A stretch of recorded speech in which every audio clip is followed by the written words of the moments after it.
Hello guys, നമസ്കാരമുണ്ട്. കുറേ നാളായിട്ട് ആക്ച്വലി ആലോചിക്കുന്ന ഒരു വർത്തമാനമാണ്. നമ്മളെ കുറേ സിനിമകൾ ഇറങ്ങാൻ പോകുന്നതിൻ്റെ വർത്തമാനം കേൾക്കുന്നുണ്ട്. അതായത് DC-യുടെ ഫാൻഡോമിൽ തന്നെ പുതിയ കുറേ വിശേഷങ്ങളുണ്ടായിരുന്നു. അപ്പോൾ ആ സമയത്തൊന്നും എനിക്ക് മിസ്റ്റർ അരുൺ കുഞ്ഞുണ്ണിനെ കിട്ടിയില്ല. യൂഷ്വലി ഇതുപോലത്തെ സംഭവങ്ങൾ വരുമ്പോൾ we just have A chat about films. മിക്കവാറും ഇന്ന് രാവിലെ തന്നെ നമ്മൾ കുറേ നേരം സംസാരിച്ചു. പക്ഷേ അതൊന്നും ഈ പറയുന്ന പോലെ നമ്മൾ റെക്കോർഡ് ചെയ്ത് റേഡിയോയിലോ അല്ലെങ്കിൽ ഇപ്പോൾ ഈ ഡിജിറ്റൽ പ്ലാറ്റ്ഫോമുകളിലോ കാണാറില്ല. പക്ഷേ ഇന്ന് ജെയിംസ് ബോണ്ടിന്റെ സിനിമ ഇറങ്ങിയപ്പോൾ we thought we'll just have a small conversation. Arun join ചെയ്യുന്നുണ്ട്. Arun sir, what's up? Good evening. എന്താണ് വിശേഷം?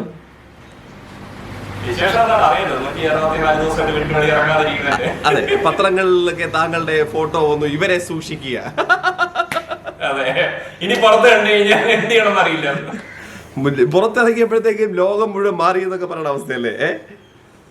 അല്ല, അത് ശരിക്കും ഭയങ്കര റിയലൈസേഷൻ. എനിക്ക് തോന്നുന്നു അതാണ് അതിന് ഏറ്റവും വലിയ കാര്യം. കാരണം പെട്ടെന്ന് 3 months 4 months കഴിഞ്ഞിട്ട് പുറത്തിറങ്ങുമ്പോൾ നമ്മുടെ ചുറ്റുപാടെല്ലാം മാറി എന്നുള്ളത്. സത്യം. ശരി, അപ്പൊ സിനിമയുടെ കാര്യം നമ്മൾ കുറെ നാളായിട്ട് നമ്മൾ യൂഷ്വലി എല്ലാ ആഴ്ചയും ഒരു 2-3 സിനിമയെങ്കിലും ഒരുമിച്ച് കാണുന്നതായിരിക്കും. ഇല്ലെങ്കിൽ ചിലപ്പോൾ മേജർ സിനിമകൾ റിലീസാകുമ്പോൾ അദ്ദേഹം ഒരു സിനിമ കാണും, ഞാൻ വേറൊരെണ്ണം കാണും. So that we know what's happening. പലപ്പോഴും ഈ പറയുന്ന പോലെ റിവ്യൂവിനൊക്കെ ഹെൽപ്പ് ചെയ്യാനൊക്കെ ആയിട്ട്. അപ്പൊ അരുൺ, വൺ തിങ്, നമ്മുടെ നാട്ടിൽ ഇപ്പോൾ തിയേറ്റേഴ്സ് തുറക്കുന്നതിനെ പറ്റിയുള്ള വർത്തമാനം ഒന്നും ആയിട്ടില്ല. പക്ഷേ ഇന്റർനാഷണലി ഇപ്പോൾ എന്താ പറയുക, ഒരുപാട് മേജർ ബിഗ് സിനിമകൾ like the James bond is coming up, അല്ലെങ്കിൽ നമ്മുടെ വണ്ടർ വുമൺ പോലത്തെ സിനിമകൾ റിലീസിന് റെഡി ആവുകയാണ്. ആൻഡ് ലിമിറ്റഡ് തിയേറ്റേഴ്സ് എവിടെയൊക്കെ ഇപ്പോൾ യൂറോപ്പിൽ അല്ലെങ്കിൽ അമേരിക്കയിലൊക്കെ ഉണ്ടെങ്കിൽ അവർ ആദ്യം അവിടെ റിലീസ് ചെയ്യുന്നു, പിന്നെ ബാക്കിയുള്ളിടത്ത് ഡിജിറ്റൽ ആയിരിക്കുമല്ലേ നമുക്കൊക്കെ കാണാൻ പറ്റുക. എന്റെ ഫ്രണ്ട് ഇൻഫാക്ട് ഓസ്ട്രിയയില് ടെനറ്റ് കണ്ടിട്ട് ഇറങ്ങുന്നതിന്റെ തിയേറ്ററിൽ കടന്ന് ഇറങ്ങുന്നതിന്റെ ഒരു ഫോട്ടോ എടുത്തിട്ടുണ്ടായിരുന്നു.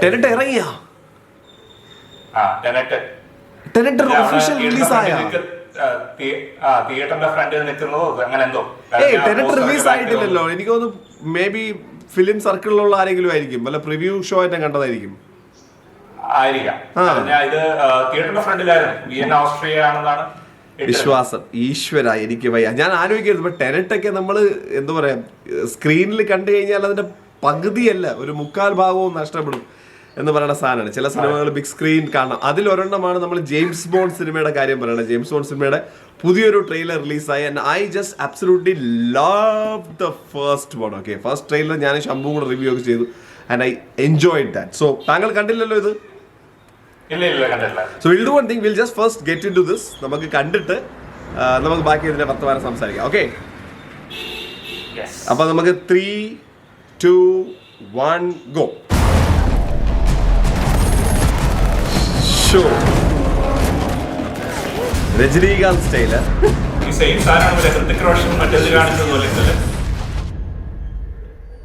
The past isn't dead.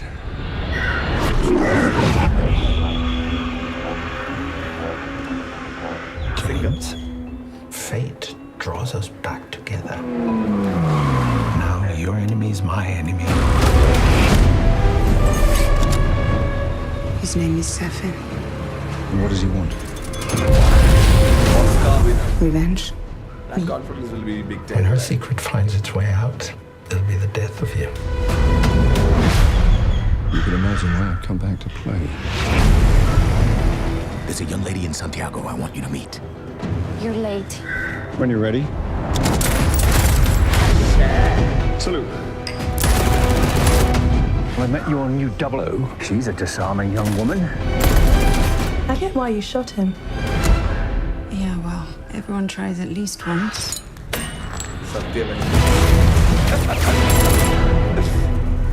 James Bond.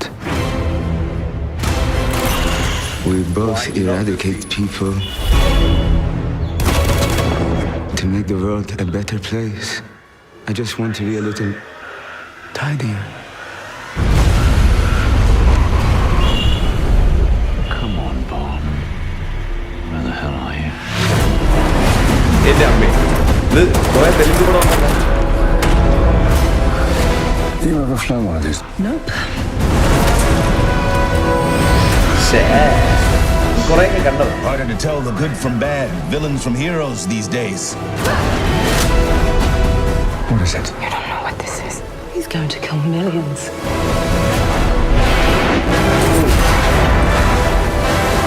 If we don't do this, Nice.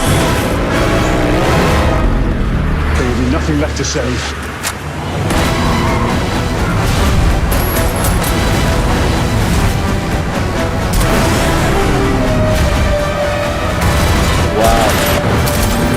Loving it.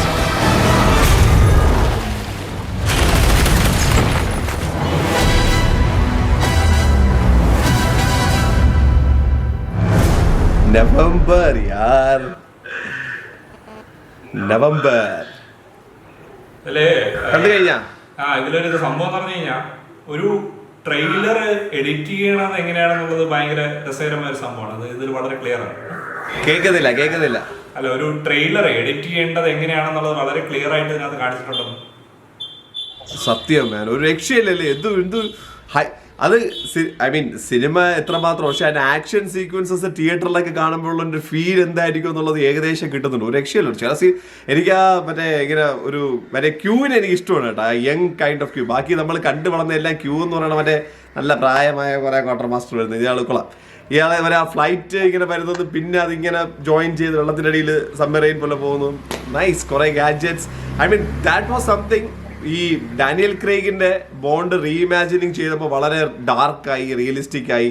നമ്മൾ കണ്ടുവന്ന ഒരുപക്ഷെ പിയേഴ്സ് ബ്രോസ്നൻ വരെയുള്ള ആ ഒരു ജനറേഷനിൽ കണ്ടുവന്ന സ്റ്റൈൽ ഓഫ് ബോണ്ട് ഫിലിംസ് ഒന്ന് മാറി, എല്ലാം മാറി, ബാറ്റ്മാനും ഒക്കെ മാറി. പക്ഷേ ദിസ് ലുക്സ് ലൈക്ക് ഒരുപാട് പഴയ എലിമെന്റ്സ് തിരിച്ചു കൊണ്ടുവന്നിട്ടുണ്ട്. I mean girls are given more prominent തോന്നുന്നു. ആക്ഷൻ സീക്വൻസസിലാണെങ്കിലും ഈക്വലി ഗുഡ് ഓർ ബെറ്റർ എന്നുള്ള രീതിയിൽ ഫൈറ്റിംഗിലൊക്കെ അല്ലേ, ലുക്സ് നൈസ്. ബോണ്ട് മൂവീസിൽ നമ്മൾ എപ്പോഴും എക്സ്പെക്ട് ചെയ്യുന്ന ഒരു കാര്യം ഡെഫിനറ്റ്ലി എല്ലാ ബോണ്ട് മൂവീസിലും ഉള്ളത് ഗാഡ്ജറ്റ്സും ഈ പറയുന്ന വണ്ടികൾ ഉപയോഗിച്ചുള്ള സ്റ്റൺസും.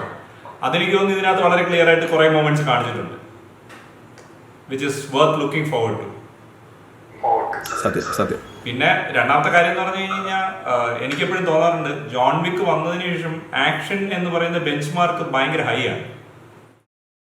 സത്യം. ഇപ്പൊ നമ്മൾ ഏത് ആക്ഷൻ സിനിമ കാണുമ്പോഴും നമ്മൾ ജോൺ വിക്ക് കണ്ടിട്ടാണ് കാണുന്നുണ്ടെങ്കിൽ നമുക്ക് നമ്മളെ സാറ്റിസ്ഫൈ ചെയ്യണമെങ്കിൽ ഭയങ്കര ഹയർ ഒരു ഇത് സെറ്റ് ചെയ്യണം. അല്ല, ജോൺ വിക്ക് എന്നുള്ളത് മാത്രമല്ല, അല്ലെങ്കിലും ജെയിംസ് ബോണ്ട് ഫിലിംസിന്റെ ആക്ഷൻ ആർ യൂഷ്വലി നൈസ്. പക്ഷേ കുറച്ചും കൂടെ ഈ പറയുന്ന പോലെ ഇന്റൻസ് ആയി. ഇത് ഈ ട്രെയിലർ ലൈക്സ് ഒരു രക്ഷയില്ലല്ലോ. അത് താങ്കൾ പറഞ്ഞ പോലെ ഞാൻ ആ ഒരു ആംഗിൾ ഇപ്പോഴാണ് ആലോചിക്കുന്നത്. ആ എഡിറ്റിംഗ്, ട്രെയിലർ എഡിറ്റ് ചെയ്ത് ആരാണെങ്കിലും ഒരു രക്ഷയില്ല.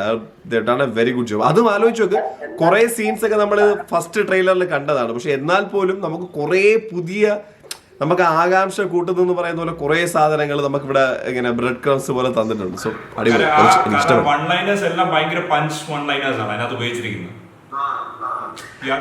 And also that's another factor. They always have, കഴിഞ്ഞ കുറച്ച്, അതായത് ഈ ഒരു റീഇമാജിനിങ് ഓഫ് ജെയിംസ് ബോണ്ട് തുടങ്ങിയപ്പോൾ മുതൽ, ഡാനിയൽ ക്രെയ്ഗ് ഫിലിംസ് സ്റ്റാർട്ട് ചെയ്ത മുതൽ, they always had good actors even in the negative shade അല്ലേ. ഇപ്പം മറ്റേ നമ്മുടെ എന്താണ് പറയുക, ഹവിയർ ബാർദം ആണെങ്കിലും ക്രിസ്റ്റോഫ് വോൾസ്, ഇതിലിപ്പോൾ റാമി മാലിക് വരുന്നുണ്ട്. Christoph Waltz again makes a small appearance. So I think they have some brilliant actors also to support എന്താ പറയുക quality of the film, which is nice. എനിക്കൊന്നും ഏറ്റവും ഒരു factor വരാൻ പോകുന്ന പറഞ്ഞു കഴിഞ്ഞാൽ, ജെയിംസ് ബോണ്ട് എന്ന് പറയുന്ന ഒരു കഥാപാത്രം is evolving according to the times എന്നുള്ളതാണ്. ബിക്കോസ് ഇപ്പൊ ഒരു ഏറ്റവും സിംപ്ലസ്റ്റ് എക്സാമ്പിൾ എന്ന് പറഞ്ഞാൽ, ഇപ്പോഴത്തെ ഒരു 20s അല്ലെങ്കിൽ ഒരു 15 എന്ന് വേണ്ട, 18+ ആയിരിക്കും ബോണ്ട് മൂവി ഒബ്വിയസ്ലി. പക്ഷെ ആ ഒരു ഏജ് ഗ്രൂപ്പ്, ഒരു 18 to 30 ഏജ് ഗ്രൂപ്പ് എടുത്താൽ പോലും അവരെ സാറ്റിസ്ഫൈ ചെയ്യാൻ പറ്റുന്ന ലെവലിലോട്ട് ബോണ്ട് മൂവിയും ഇവോൾവ് ചെയ്യണമല്ലോ. ഇപ്പോ ക്രൗഡിനെ സാറ്റിസ്ഫൈ ചെയ്യാന്ന് പറയുന്നത്, ഇപ്പൊ നമ്മള് വി ആർ പ്രോബ്ലി മോർ ഒരു ഫാൻ എന്നുള്ള രീതിയിൽ നമ്മൾ കുറെ ബോണ്ട് മൂവീസ് കണ്ട ആളുകളാണ്. പക്ഷെ ഒരു 18 കഴിഞ്ഞ് 25 ഏജ് ഗ്രൂപ്പിൽ വരുന്നവര്, അവർ പ്രോബ്ലി ഡാനിയൽ ക്രെയ്ഗിനെ മാത്രമേ കണ്ടിട്ടുള്ളൂ. സോ അപ്പൊ അങ്ങനെയുള്ള ഒരു നല്ലൊരു സെക്ഷൻ ഓഫ് ദ ക്രൗഡിനെ സാറ്റിസ്ഫൈ ചെയ്യാനായിട്ട് they have to constantly evolve. ആ ഒരു പോയിന്റിൽ ആഡ് ഓൺ ചെയ്യണമെങ്കിൽ പറയുന്നത്, ഇപ്പോഴത്തെ generation has so much options from across the world. ഈ പറയുന്ന പോലെ അവർക്ക് ഏത് ഭാഷയിലെയും നല്ല സിനിമകൾ മുഴുവൻ കണ്ട്, ഇപ്പം ആലോചിച്ച് നോക്കുക, മണി ഹേസ്റ്റും ഡാർക്കും തുടങ്ങിയുള്ള സീരീസുകൾ വേൾഡ് ഓവർ ഹിറ്റ്സ് ആവാനുള്ള കാരണം തന്നെ ഇപ്പോഴത്തെ ഒരു ജനറേഷന്റെ കാര്യമാണ്. They have so much material available online മാത്രം. അതുകൊണ്ട് തന്നെ അവരെ ഫീഡ് ചെയ്യുന്ന സിനിമകൾ എന്ന് പറയുമ്പോൾ അതിന്റെ quality also has to be that sharp. Because നല്ല കാര്യങ്ങൾ മൂവീസ് ആൻഡ് സീരീസ് കണ്ട് ട്രെയിൻഡ് ആണ്. അവരുടെ മൈൻഡും കണ്ണും ഒക്കെ they are trained for exceptional quality. Technical ആയിട്ടാണെങ്കിലും സ്റ്റോറി ടെല്ലിംഗ് രീതിയിലാണെങ്കിലും they are trained for this shit. അല്ലേ? അത് മാത്രമല്ല അവരെ ഈ പറയുന്ന ഒരു ജനറേഷൻ നെക്സ്റ്റിനെ ഒന്ന് എന്തെങ്കിലും രീതിയിൽ സർപ്രൈസ് ചെയ്യൂ, എക്സൈറ്റ് ചെയ്യൂ, അവരെ എന്താ പറയുക ക്യൂരിയസ് ആക്കുക ചെയ്യാത്ത എലമെന്റ്സ് ഇല്ലെങ്കിൽ movie falls flat on its face എന്ന് പറയുന്ന ഒരു അവസ്ഥയാണ്. ബിക്കോസ് ഈ പറയുന്ന അവർക്ക് എല്ലാ ഓപ്ഷൻസും അറിയാം. സത്യം. So all in all looks nice. എനിക്ക് ഭയങ്കരമായിട്ട് ഇഷ്ടപ്പെട്ട ട്രെയിലറാണ്. And looking forward to this film. ഒരൊറ്റ സങ്കടം മാത്രമേ ഉള്ളൂ, നവംബറിൽ ഈ സിനിമ റിലീസ് ആവുകയാണെങ്കിൽ which is like in 2 months time it will be കട്ട സങ്കടമുള്ള സീനായിരിക്കും. കാരണം ഒരു എയർ കണ്ടീഷൻ രീതിയിൽ തിയേറ്റർ തുടങ്ങൂല നവംബറിൽ. തുടങ്ങിയാൽ പിന്നെ ഒരു എയർ കണ്ടീഷൻ സ്റ്റൈലിൽ കൊറോണ ഒന്നും കൺട്രോൾ ചെയ്യാത്തൊരു അവസ്ഥയിൽ നമ്മൾ പോയി അകത്തിരിക്കുന്നത് എത്ര സേഫ് ആണെന്നുള്ള അറിയില്ല. But V definitely gonna miss cinemas. പക്ഷേ well I will obviously digital ഏത് പ്ലാറ്റ്ഫോമിൽ വന്നാലും ഞാൻ ചാടിക്കയറി കാണും എന്ന് പറയുന്നത് വേറെ സത്യം. ടെനറ്റ് റിലീസ് ചെയ്തു കേട്ടോ, ഞാനിപ്പോ ജസ്റ്റ് നോക്കിയതാണ്. ടെനറ്റ് മറ്റേ 23 ജൂലൈയിൽ അർജന്റീനയിലേക്ക് റിലീസ് ചെയ്തിട്ടുണ്ടായിരുന്നു. പിന്നെ ഇവിടെ സെപ്റ്റംബർ 3 ആയിരുന്നു ഒഫീഷ്യൽ റിലീസ്. അപ്പൊ അതാണ് എന്റെ ഫ്രണ്ട് ഇന്നലെ ഇതിട്ടിരിക്കുന്നത്, ഫോട്ടോ ഇട്ടിരിക്കുന്നത്. So yesterday was September 3rd. So let's see. ബാക്കിയും ഈ പറയുന്ന പോലെ വേറെ കുറെ രസകരമായിട്ടുള്ള സിനിമയുടെ വർത്തമാനങ്ങളുണ്ട്. ഏതെങ്കിലും പുതിയ ഇംഗ്ലീഷ്, ഹിന്ദി, തമിഴ് ആൻഡ് നമ്മുടെ സ്വന്തം മലയാളം സിനിമകളുടെ റിയാക്ഷൻസ്, ട്രെയിലർ റിയാക്ഷൻസ് വരാൻ പോകുന്നതിനെ പറ്റിയുള്ള എക്സൈറ്റ്മെന്റിനെ പറ്റിയിട്ട് കേൾക്കാൻ താല്പര്യമുണ്ടെങ്കിൽ പ്ലീസ് കമന്റ് ചെയ്യുക ഏതിനെ പറ്റിയിട്ടാണെന്ന്. Will obviously keep you posted. കാരണം ഞാനും അരുണും അല്ലെങ്കിലും തന്നെ നമ്മൾ വെറുതെയൊക്കെ ഫോൺ ചെയ്തിട്ട് നമ്മൾ ഈ പുതിയ ട്രെയിലേഴ്സിനെ പറ്റി, വരാൻ പോകുന്ന സിനിമകളെ പറ്റിയൊക്കെ സംസാരിക്കാറുണ്ട്. അതിപ്പോൾ നമുക്കൊരു ക്യാമറയുടെ മുന്നിൽ പറയുക എന്ന് പറഞ്ഞാൽ it's not a big deal. So Arun, thank you so much sir. Catch you later. Yes, thank you. Peace.